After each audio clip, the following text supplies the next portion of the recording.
La nuit noire dans l'ouest de l'Irak s'est illuminée. L'agence de presse iranienne a montré des images de ces missiles tirés depuis le territoire iranien et frappant la base aérienne d'Ain al-Assad, dans le nord-ouest de Bagdad, dans la province irakienne d'Anbar. Les responsables militaires américains ont confirmé l'attaque, de même que l'usage de missiles balistiques sol-sol et qualifié cela d'escalade majeure. Et d'ajouter que le site militaire américain d'Irbil avait aussi été la cible d'attaques. Quelques heures plus tôt, à travers l'Iran, il y avait des appels croissants à la revanche, et cela fait suite à l'assassinat la semaine passée du général iranien Qassem Soleimani dans une frappe aérienne à Bagdad. Lors d'une procession funéraire organisée dans la ville natale de Soleimani à Kerman, un mouvement de foule a tourné à la panique. Plus de 50 morts et des centaines de blessés, alors que des milliers de personnes tentaient de saluer la mémoire de l'une des figures les plus puissantes d'Iran. De l'autre côté du monde, Washington défendait sa décision.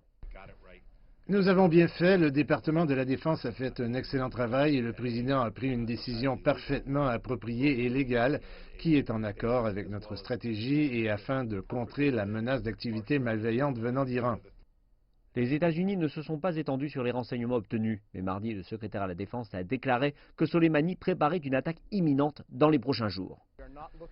Nous ne cherchons pas à commencer une guerre avec l'Iran, mais nous sommes prêts à en terminer une.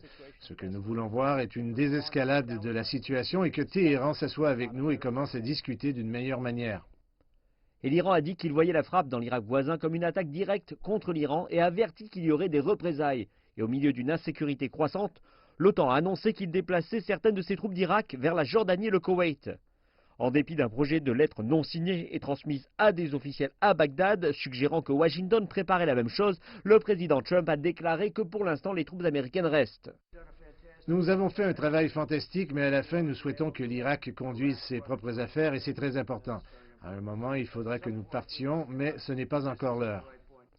Environ 5500 soldats américains sont stationnés en Irak et des dizaines de milliers d'autres se trouvent dans les pays voisins.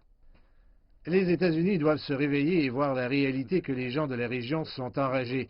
Ces gens veulent voir les États-Unis partir, et les États-Unis ne peuvent pas rester dans cette région avec des gens qui ne veulent plus d'eux. Le ministre iranien des Affaires étrangères devait participer jeudi à une réunion du Conseil de sécurité des Nations Unies à New York, mais Washington lui a refusé le visa.